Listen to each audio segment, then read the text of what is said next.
اور ہاں، کافی میرے انداز میں بنی ہونی چاہیے، اور وہ انداز کیا ہے یہ تمہیں خود سوچنا ہوگا۔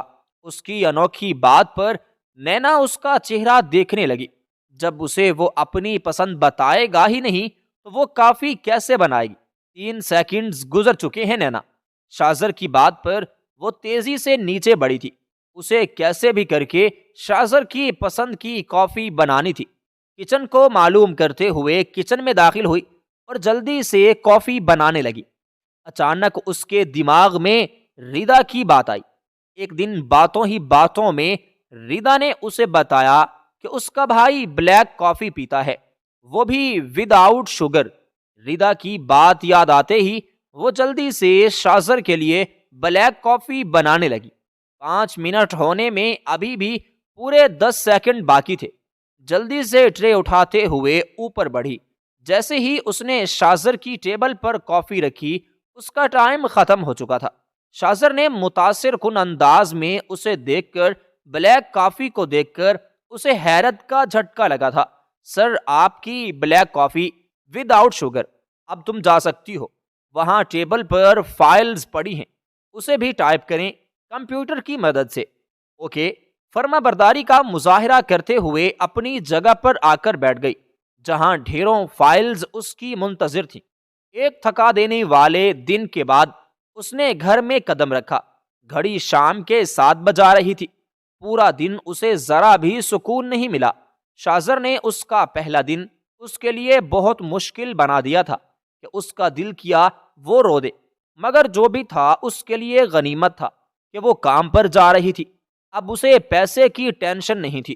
آنے والے کئی دن آفس میں اس کے لیے بہت مشکل تھے، کیونکہ اس کا باس شازر تھا، جو ایک لمحہ بھی اسے سکون کا سانس لینے نہیں دے رہا تھا۔ کبھی وہ اس کو ڈھیروں فائلز ٹائپ کرنے کے لیے دیتا، تو کبھی وہ اس کے 10 اوپر نیچے کے چکر لگواتا، یہاں تک کہ وہ تھک جاتی۔ کبھی وہ اسے بار بار اپنی کافی بنواتا اور پھر پیتا بھی نہیں۔ نینا کو سمجھ بھی نہیں آ رہا تھا کہ آخر وقت اس کے ساتھ یہ سب کیا کر رہا ہے۔ آج بھی وہ کوئی 5ویں دفعہ اس کے لیے کافی بنا کر اوپر لائی تھی۔ شازر کے ساتھ بیٹھے اس کے دوست نے شازر کو دیکھا۔ کیوں اس بیچاری کو اتنا تنگ کر رہا ہے یار؟ انس کی بات پر شازر نے مسکراتے نینا کو دیکھا، جو خاموشی سے اپنی ٹیبل پر بیٹھی کام کر رہی تھی۔ تجھے پتا ہے، مجھے لڑکیوں کی شرافت ہضم نہیں ہوتی۔ اس دنیا میں کوئی لڑکی شریف نہیں۔ میں بھی دیکھنا چاہتا ہوں آخر کب تک یہ معصومیت کا لبادہ اوڑھے رہتی ہے۔ ایسا تجھے لگتا ہے کہ لڑکیاں معصوم نہیں ہیں، لیکن اس دنیا میں آج بھی کچھ لڑکیاں ایسی ہیں جو بہت مختلف ہیں، جو سیدھی سادی ہیں، جن کا ماڈرن سوسائٹی سے کوئی تعلق نہیں۔ مجھے ایسا نہیں لگتا، تجھے کبھی ایسا لگ بھی نہیں سکتا، کیونکہ تیرے دماغ میں ایک ہی بات بیٹھ گئی ہے کہ لڑکیاں بری ہیں۔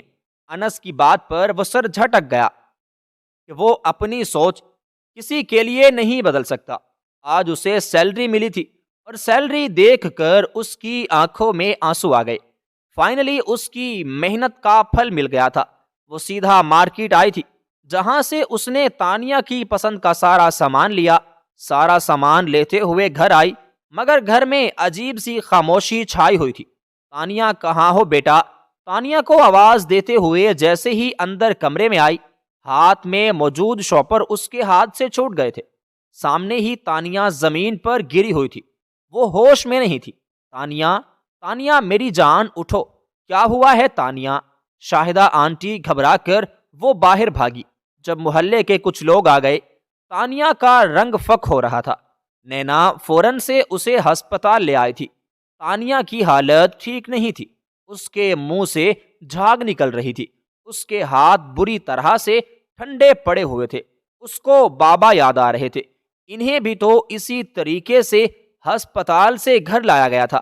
اس کا دل بیٹھا جا رہا تھا، وہ اپنی بہن کو نہیں کھو سکتی تھی، کسی بھی حال میں نہیں۔ نینا سنبھالو خود کو بیٹا، کچھ نہیں ہوگا، تانیہ کو وہ بالکل ٹھیک ہے۔ شاہدہ آنٹی کی بات پر سنبھلنے کی بجائے وہ مزید رو دی۔ اس میں اب مزید حوصلہ نہیں تھا کسی کو بھی کھونے کا۔ ڈاکٹر تانیہ کے مختلف ٹیسٹ کر رہے تھے جبکہ وہ باہر بیٹھی مسلسل اپنی بہن کی سلامتی کے لیے دعائیں مانگ رہی تھی۔ آدھا دن سے زیادہ گزر چکا تھا، اگلا دن اتوار تھا۔ اس کو آفس جانے کی ٹینشن نہیں تھی، مگر تانیہ کی ٹینشن ہر ٹینشن پر بھاری تھی۔ اس نے شاہدہ آنٹی کو گھر بھیج دیا تھا۔ ان سب کے پہلے ہی ان دونوں بہنوں پر بہت احسان تھے۔ وہ مزید اپنی وجہ سے کسی کو بھی تنگ نہیں کرنا چاہتی تھی۔ 7 گھنٹے بعد ڈاکٹر نے اسے اپنے آفس میں بلایا تھا۔ ڈرتے ڈرتے وہ ڈاکٹر کے آفس میں داخل ہوئی اور ان کے سامنے جا بیٹھی۔ ڈاکٹر، میری بہن کیسی ہے؟ میں آپ سے جھوٹ نہیں بولوں گا کیونکہ جھوٹ بولنے کا کوئی فائدہ نہیں ہے۔ تانیہ کی حالت ٹھیک نہیں ہے۔ اگر ان کا علاج نہیں کیا گیا تو وہ اپنی زندگی سے ہاتھ دھو بیٹھیں گی۔ ڈاکٹر کی بات پر اسے لگا جیسے 7 آسمان اس کے سر پر گر گئے ہوں۔ ڈاکٹر، آپ صاف صاف بتائیے ہوا کیا ہے؟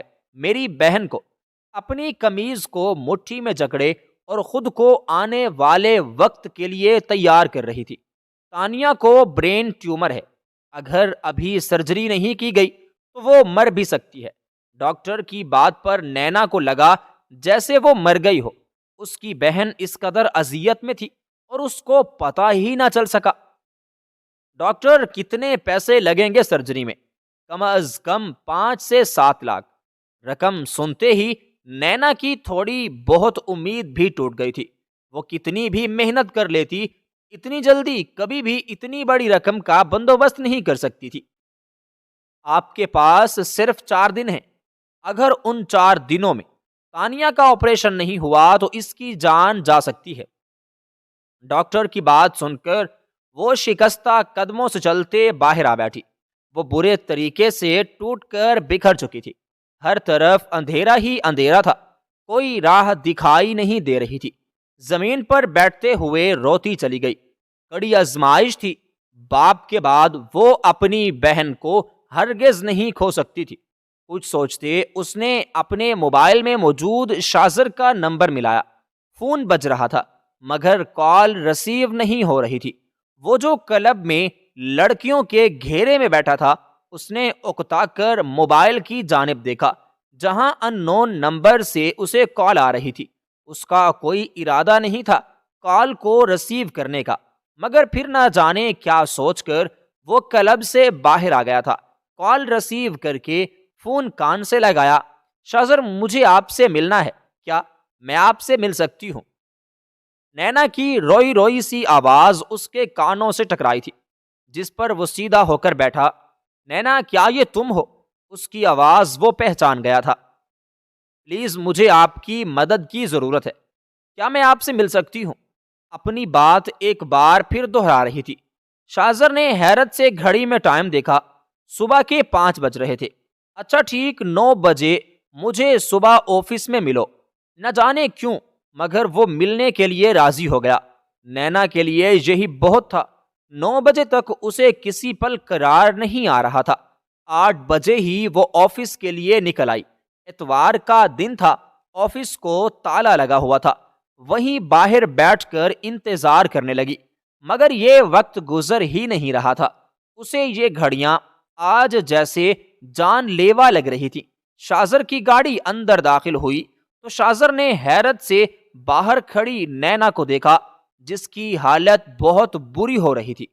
شازر گاڑی سے اترا تو اس کے گارڈ نے آفس کا ڈور اس کے لیے اوپن کیا۔ میرے پیچھے آؤ، نینا کو کہتا وہ اپنے آفس میں آیا تھا، جبکہ نینا تیزی سے قدم بڑھاتے اس کے پیچھے اس کے آفس میں داخل ہوئی۔ شازر نے اس کا چہرہ دیکھا اور پھر اس کی آنکھیں جو رونے سے سوجی ہوئی تھیں۔ وہ لمحے بھر کو ان آنکھوں میں دیکھتا رہ گیا۔ آج سے پہلے اس نے اتنی حسین آنکھیں نہیں دیکھی تھی، یا شاید ان آنکھوں میں کچھ خاص تھا۔ سر پلیز، مجھے آپ کی مدد کی بہت ضرورت ہے، میری مدد کریں۔ میری بہن ٹھیک نہیں، اس کی سرجری ہے، مجھے کچھ پیسے چاہیے، پلیز آپ مجھے کچھ پیسے ادھار دے دیں۔ سرجری؟ کیسی سرجری؟ شازر نے چونک کر اسے دیکھا۔ میری بہن کو برین ٹیومر ہے، وہ مر جائے گی اگر اس کا علاج وقت پر نہیں ہوا، پلیز میری مدد کر دیں سر، وہ دونوں ہاتھ جوڑے اس سے درخواست کر رہی تھی۔ شاذر نے سگریٹ لبوں سے لگا کر سلگائی اور ایک نظر نینا کو دیکھا۔ تمہاری بہن کے علاج کا سارا خرچہ میں اٹھاؤں گا، بس تمہیں مجھے خوش کرنا ہوگا۔ شاذر سگریٹ پیتا بولا تو نینا اپنی آنکھیں میچ گئی۔ اسے نہیں معلوم تھا کہ اس کی دوست کا بھائی اس کو ایسا کہے گا۔ وہ تو شاذر کو بہت شریف سمجھتی تھی اور بہت ہی نیک سمجھتی تھی۔ ٹھیک ہے، آپ مجھ سے نکاح کر لیں، جب دل بھر جائے تو آپ مجھے طلاق دے دیجئے گا۔ نینا کی بات پر وہ زور سے ہنسا۔ میں ایک بار سے زیادہ کسی لڑکی کو یوز نہیں کرتا۔ شاذر نے تکبر سے کہا، ٹھیک، آپ ایک دن کے لیے مجھ سے نکاح کر لیں، تم سے نکاح کر کے میں اپنا وقت ضائع کیوں کروں؟ تم جیسی نہ جانے کتنی مجھے بغیر نکاح کے مل جائیں گی۔ آپ کی بات میں بغیر نکاح کے نہیں مان سکتی۔ پلیز میری بات سمجھیں، مجھے پیسوں کی شدید ضرورت ہے، میری مدد کریں۔ اس کے آگے ہاتھ جوڑے وہ گڑ گڑا رہی تھی۔ اچھا ٹھیک ہے، مان لیتا ہوں تمہاری بات، کر لیتا ہوں تم سے نکاح۔ اس کے مانگنے پر نینا نے بے یقینی سے اسے دیکھا۔ آج رات نکاح اور کل تمہاری بہن کے علاج کے پیسے ہاسپٹل میں جمع ہو جائیں گے۔ نہیں پلیز، آپ پہلے پیسے۔ ایک منٹ، کیا میں نے تمہیں یہ حق دیا ہے کہ تم میرے سامنے زبان کھولو؟ شاذر کے ماتھے پر فوراً سے بل آئے تھے۔ نینا نے گھبرا کر اسے دیکھا کہ کہیں وہ مکر نہ جائے۔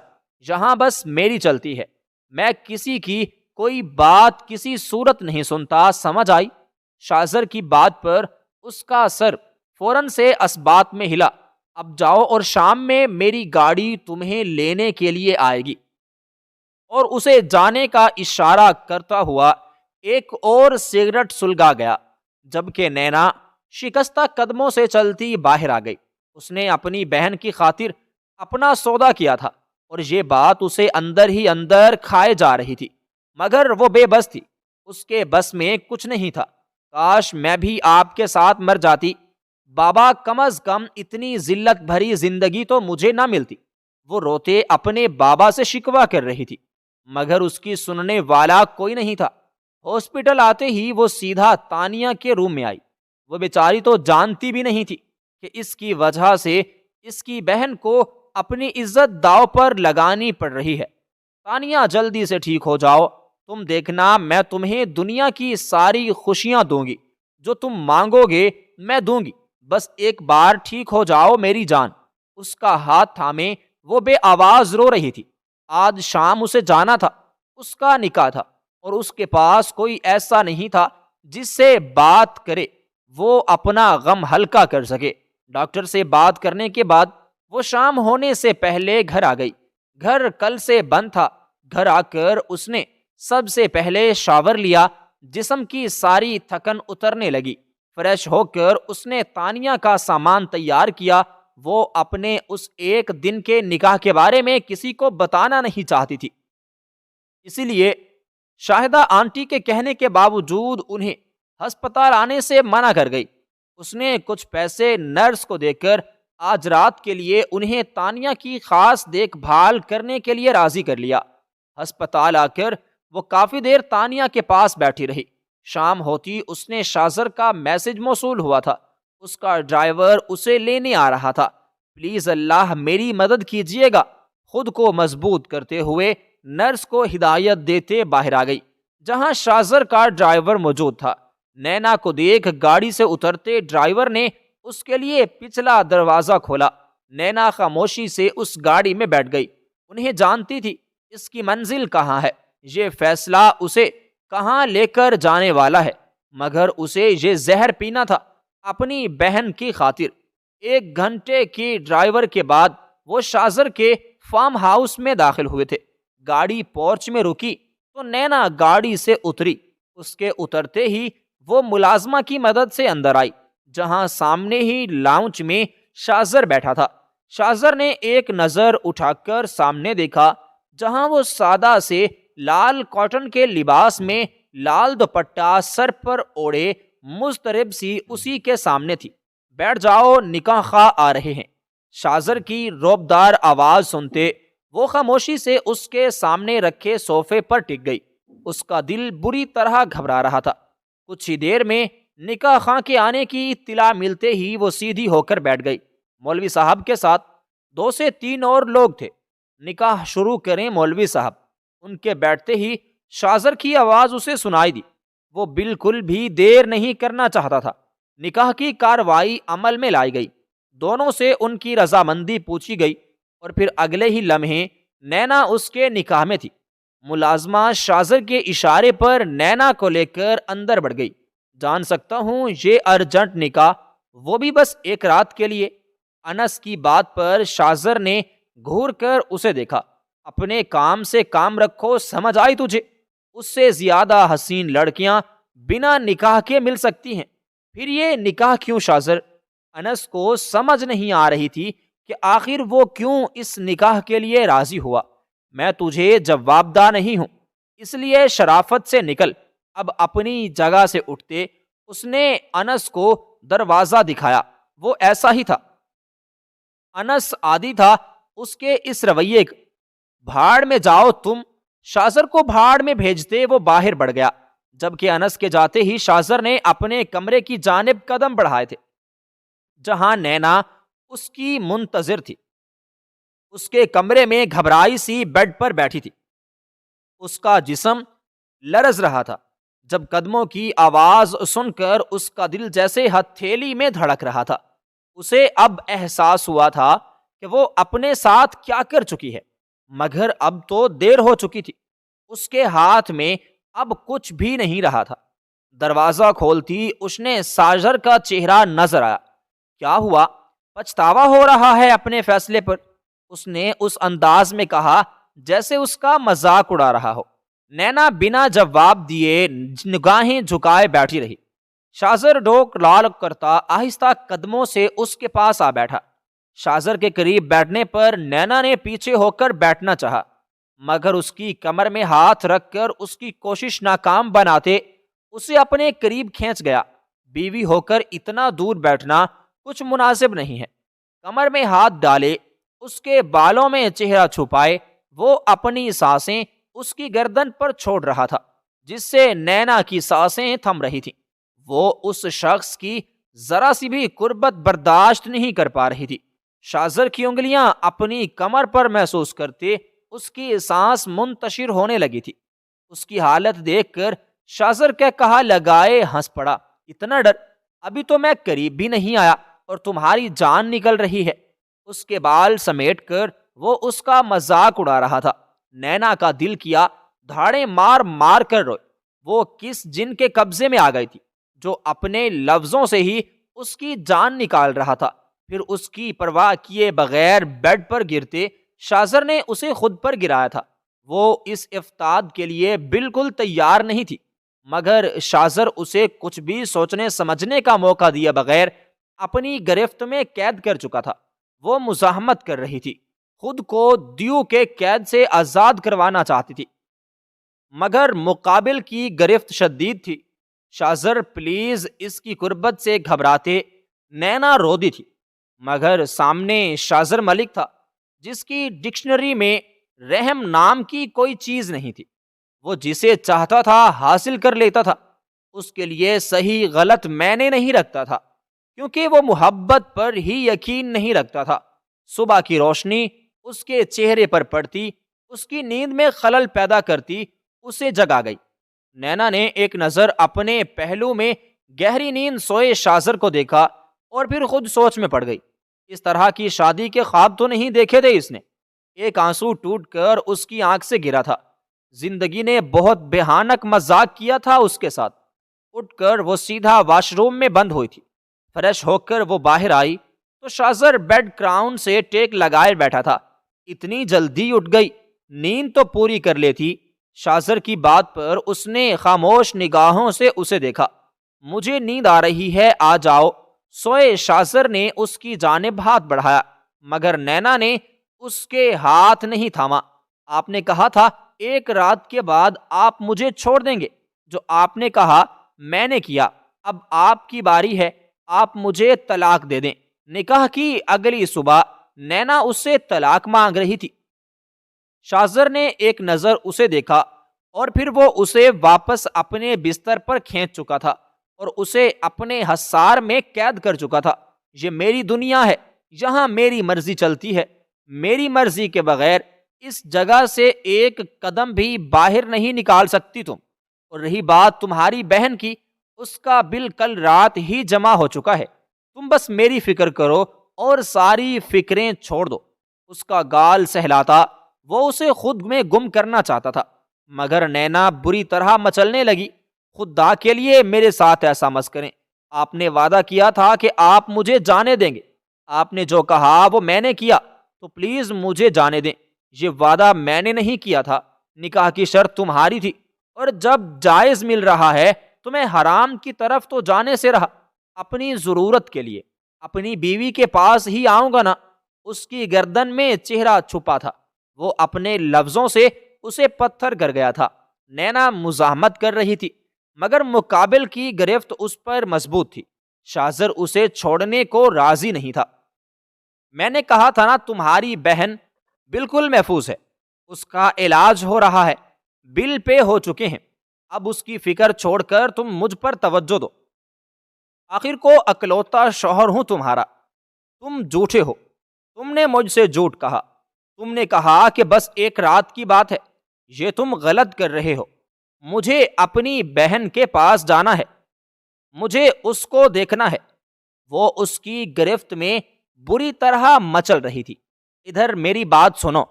اس کے دونوں بازو تھامے اس نے سختی سے اسے دیکھا اور پھر اس پر جھکا۔ اگر تم نہیں چاہتی کہ تمہاری بہن کا علاج رکے تو جیسا میں کہوں تمہیں ویسا کرنا ہوگا، کیونکہ تمہاری بہن اب اس ہسپتال میں نہیں ہے جہاں تم نے اسے رکھا تھا، بلکہ وہ میرے ہسپتال میں ہے، اور وہ کہاں ہے یہ بس میں جانتا ہوں۔ اگر تم نے میری بات نہیں مانی، تم کبھی اپنی بہن کی شکل بھی نہیں دیکھ سکو گی۔ شاذر کی دھمکی پر وہ اس کے سینے پر مکے مار رہی تھی اور پھوٹ پھوٹ کر رونے لگی۔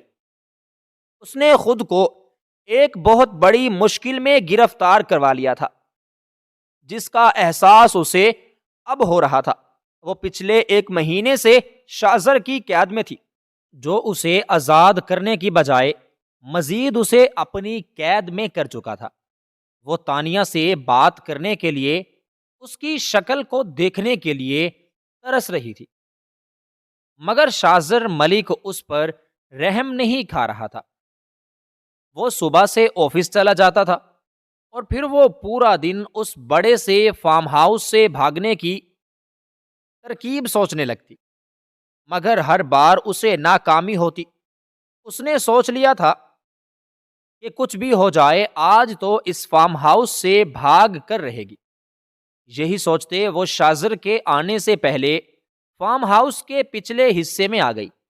اسے کسی بھی طریقے سے یہ والی دیوار کو کود کر باہر جانا تھا۔ مختلف طریقوں سے اور چیزوں کی مدد سے وہ دیوار پر چڑھی اور پھر دوسری جانب کود گئی۔ وہ اس جگہ سے بھاگنے میں کامیاب ہو گئی تھی۔ تیزی سے بھاگ کر وہ فارم ہاؤس کی حدود سے نکلتی سڑک پر آ گئی۔ اسے لگ رہا تھا کہ اب وہ آزاد ہے، لیکن 4 آدمی نشے میں دھت اسے ندیدوں کی طرح دیکھ رہے تھے۔ ارے بہت دن سے شکار ڈھونڈ رہے تھے، اور دیکھو ذرا شکار خود ہی ہمارے سامنے آ گیا۔ ان کی غلیظ نگاہیں نینا کو اپنے جسم کے آر پار ہوتی محسوس ہوئیں۔ اس لمحے سے احساس ہوا کہ شاذر ملک چاہے کتنا بھی برا کیوں نہ ہو، مگر اس نے آج تک ان نگاہوں میں اپنے لیے ایسی غلاظت نہیں دیکھی تھی۔ اسے اپنی عزت خطرے میں محسوس ہوئی۔ اس سے پہلے کہ وہ بھاگتی، ان 4 میں سے ایک آدمی تیزی سے اس کے قریب آتا اسے دبوچ چکا تھا۔ ارے کہاں بھاگ رہی ہو؟ اتنی مشکل سے تو ملی ہے، آج نہیں بھاگنے دیں گے تجھے۔ یہ کہتے ساتھ ان آدمیوں نے نینا کو ایک جانب گھسیٹنا شروع کیا۔ وہ چیخ رہی تھی، چلا رہی تھی، خود کو چھڑانے کی کوشش کر رہی تھی، مگر ان 4 آدمیوں کے آگے وہ ننھی سی جان کچھ بھی نہیں کر سکتی تھی۔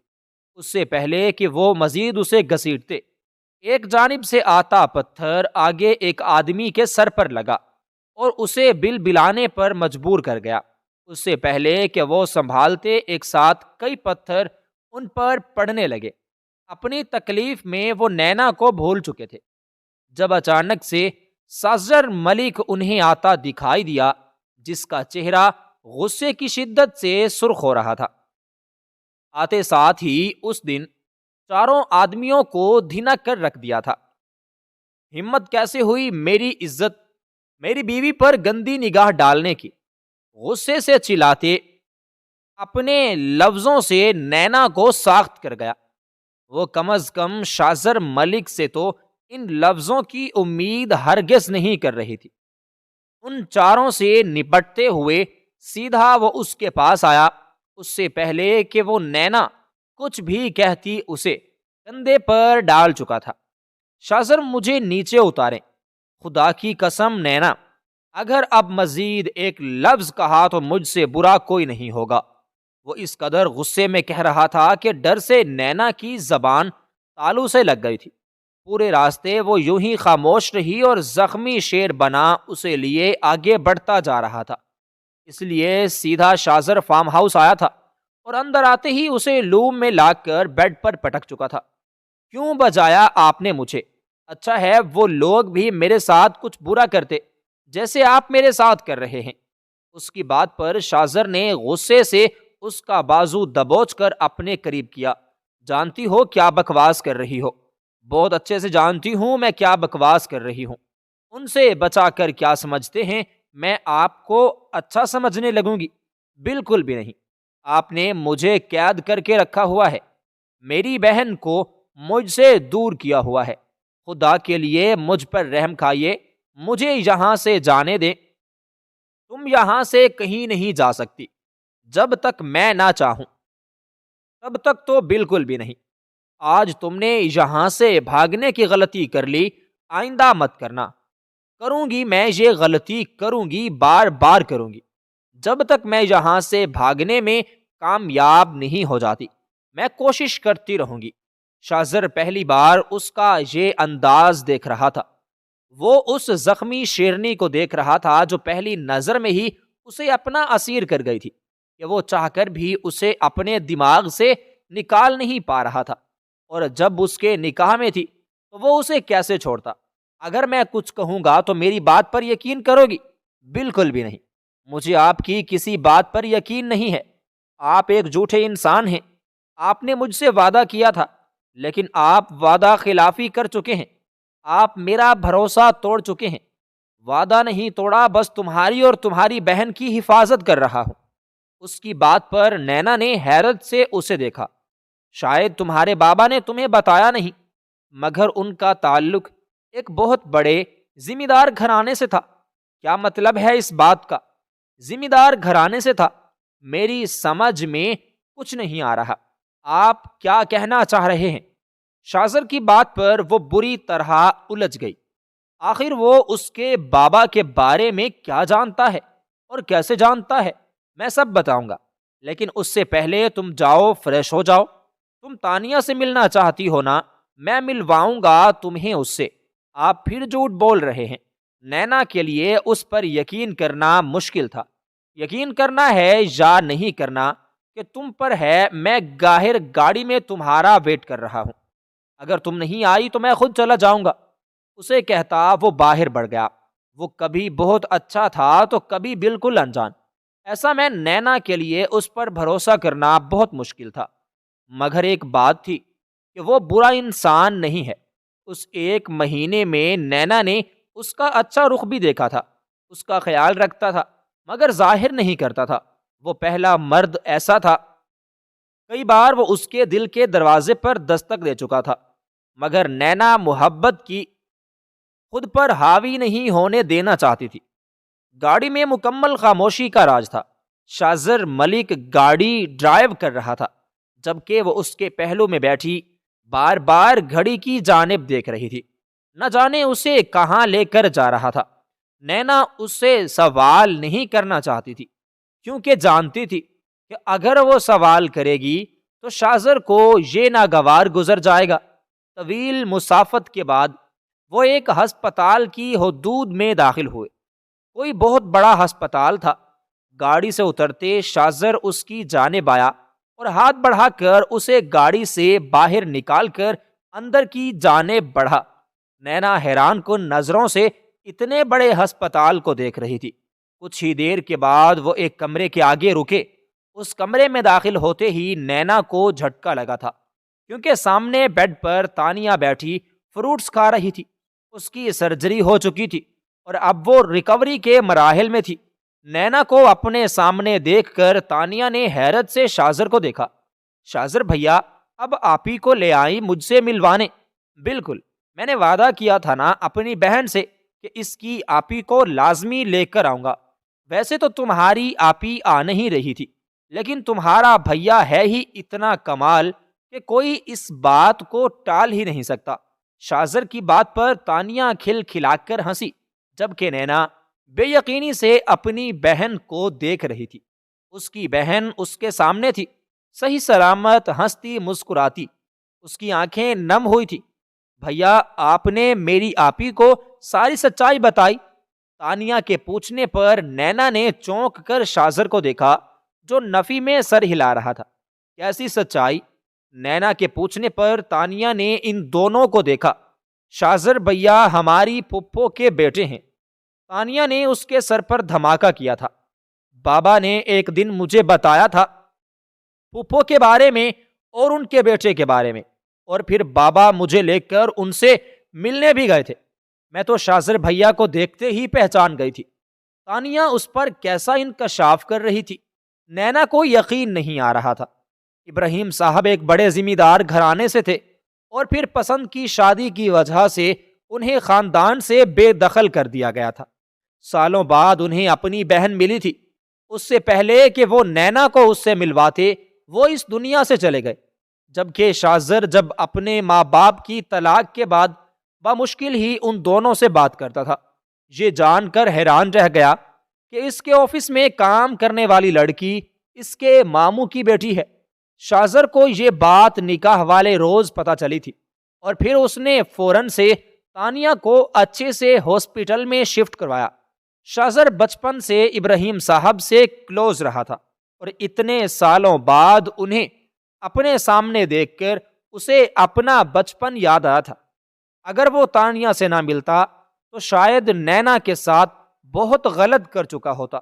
اللہ نے وقت رہتی اس کی مدد کی تھی اور مزید دلدل میں گرنے سے بچا لیا تھا۔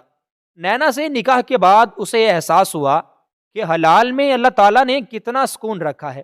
وہ آج تک حرام میں سکون تلاش کرتا رہا، مگر حرام میں سکون نہیں، بس بے سکونی تھی۔ وہ آہستہ آہستہ نینا سے محبت کرنے لگا تھا۔ وہ جانتا تھا کہ یہ جذبہ یک طرفہ ہے۔ وہ برے لوگوں سے ان دونوں بہنوں کو بچانا چاہتا تھا۔ اسے پتا چلا تھا کہ نینا کے محلے کے کچھ لوگ ان دونوں بہنوں پر گندی نظر رکھے ہوئے ہیں۔ جبکہ تانیہ ہاسپٹل میں تھی، وہ نینا کو محفوظ رکھنا چاہتا تھا، جس میں وہ کافی حد تک کامیاب بھی رہا تھا۔ تانیہ سے بات کرنے کے بعد وہ بری طرح شرمندہ تھی۔ شاذر نے اس کے لیے اتنا کچھ کیا اور وہ اسے غلط سمجھتی آئی تھی۔ تانیہ کو سلا کر وہ باہر آئی، جہاں شاذر ایک طرف کھڑا تھا۔ آہستہ سے چلتے اس کے پاس جا کر کھڑی ہوئی۔ معافی کے قابل تو نہیں ہوں، پھر بھی میں آپ سے معافی مانگنا چاہتی ہوں۔ میں نے آپ کو بہت غلط کہا اور آپ سے بدتمیزی بھی کی۔ اٹس اوکے، تمہیں معافی مانگنے کی ضرورت نہیں ہے۔ ضرورت؟ بابا کہتے تھے جب غلطی کرتے ہوئے شرم محسوس نہیں ہوتی تو معافی مانگتے وقت بھی نہیں ہونی چاہیے۔ ایسے تو مجھے بھی معافی مانگنی چاہیے، میں نے بھی بہت غلط کیا تمہارے ساتھ۔ وہ اب مڑ کر اس کی آنکھوں میں دیکھ رہا تھا۔ پھر ہمارا حساب برابر ہو گیا۔ میں بہت جلد تمہیں آزاد، نہیں، مجھے آزادی نہیں چاہیے۔ شاذر کے کچھ کہنے سے پہلے ہی اسے روک گئی۔ شاذر نے حیرت سے اسے دیکھا۔ تم مجھ سے محبت نہیں کرتی، میں کرنے لگی ہوں۔ مجھے آپ اچھے لگتے ہیں، آپ میرے شوہر ہیں۔ آپ کے ساتھ رہ کر میں نے ہمیشہ خود کو محفوظ محسوس کیا ہے، مگر آپ شاید مجھے پسند نہیں کرتے۔ اس کی بات پر شاذر نے استقاء کا ہاتھ تھام کر اسے اپنے قریب کیا، بنا پسند کے کہ تم میری بیوی نہیں بن سکتی تھی، کیونکہ اتنا بے وقوف تو نہیں ہوں۔ میں کہ ایسے ہی نکاح کر لوں۔ اس کی بات پر نینا نے حیرت سے اسے دیکھا، جو مسکراتی نگاہوں سے اس کی آنکھوں میں دیکھ رہا تھا۔ آپ واقعی مجھے پسند کرتے ہیں، میں تم سے محبت کرتا ہوں، بے حد بے تحاشا، اور اپنی ساری زندگی تمہارے ساتھ گزارنا چاہتا ہوں، اور تم ایک بار پھر سب کے سامنے مجھ سے شادی کرو گی۔ وہ ہسپتال میں کھڑا اسے پرپوز کر رہا تھا۔ نینا نے نم آنکھوں سے اسے دیکھا اور پھر اس بات میں اپنا سر ہلاتے ہوئے اسے سارے جہاں کی خوشیاں دے گئی۔ شاذر نے بے ساختہ اسے اپنے ساتھ لگایا تھا۔ آنے والا وقت ان کا تھا جہاں ایک نئی زندگی ان کی منتظر تھی۔